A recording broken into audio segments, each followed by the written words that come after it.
Hello മച്ചമാരെ, ഈ കാണുന്നത് നമ്മുടെ ഒരു FM റേഡിയോയുടെ ബോർഡാണ്. അതായത് 1619 എന്ന് പറയുന്ന സോണിയുടെ IC വെച്ച് ചെയ്തിരിക്കുന്ന ഒരു FM റേഡിയോയുടെ ബോർഡാണിത്.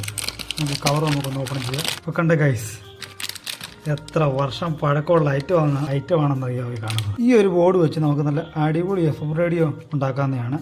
നല്ല ക്ലിയർ സൗണ്ടാണ്, നോയിസോ കാര്യങ്ങളോ ഒന്നും ഇല്ലാത്ത നല്ല അടിപൊളി നല്ല ക്ലിയർ സൗണ്ട് കിട്ടും. നമ്മുടെ ഇപ്പോഴത്തെ ഡിജിറ്റൽ കൂട്ടൊന്നുമല്ല, നല്ല അടിപൊളി നല്ല സൗണ്ട് ക്വാളിറ്റി ഉള്ള നല്ല അടിപൊളി ഒരു FM സ്റ്റീരിയോ ബോർഡാണ് ഈ കാണുന്നത്. പണ്ടൊക്കെ ഈ ഒരു ബോർഡിന് ഞാൻ ഇപ്പോഴും ഓർക്കുന്നുണ്ട്, 50 രൂപ 60 രൂപയൊക്കെ ആയിരുന്നു ഈ ഒരു ബോർഡിൻ്റെ വില. ഇപ്പോൾ ഞാൻ ഈ ഒരു ബോർഡ് മേടിച്ചത് 190 രൂപയ്ക്കാണ്. പിന്നെ ഈ ഒരു ബോർഡ് നമുക്ക് ഏത് സാധാരണക്കാരനും ഫിറ്റ് ചെയ്യാൻ പറ്റിയ ഒരു കിടക്കാച്ചി ബോർഡാണ്. ഇപ്പോൾ ഈ ഒരു ബോർഡ് നമുക്ക് കണക്ട് ചെയ്യണമെന്നുണ്ടെങ്കിൽ ഇലക്ട്രോണിക്സ് ഒന്നും പഠിക്കേണ്ട ആവശ്യമില്ല. കാരണം എല്ലാ വയറിങ്ങും കാര്യങ്ങളും ഇതിൻ്റെ അകത്ത് തന്നെ അടയാളപ്പെടുത്തിയിട്ടുണ്ട്. വയറിങ് എല്ലാ സോൾഡറിങ് എല്ലാം ചെയ്തിട്ടുണ്ട്. അപ്പോൾ നമുക്ക് ഏതൊരു സാധാരണക്കാരനും ഫിറ്റ് ചെയ്യാൻ പറ്റിയ നല്ല കിടക്കാച്ചി ഒരു ബോർഡാണ്. അപ്പം ഈ ഒരു ബോർഡ് വെച്ചുകൊണ്ടുള്ള ഒരു കിടക്കാച്ചി ഒരു FM റേഡിയോയുടെ വീഡിയോ നമ്മുടെ ചാനലിനകത്ത് ഉടനെ വരുന്നതാണ്. അപ്പോൾ വീഡിയോയ്ക്ക് ലൈക്ക് ചെയ്യാനും ഷെയർ ചെയ്യാനും ചാനൽ സബ്സ്ക്രൈബ് ചെയ്യാനും മറക്കില്ല. അപ്പോൾ നമുക്ക് വീഡിയോയുമായി ഉടനെ കാണാം. താങ്ക്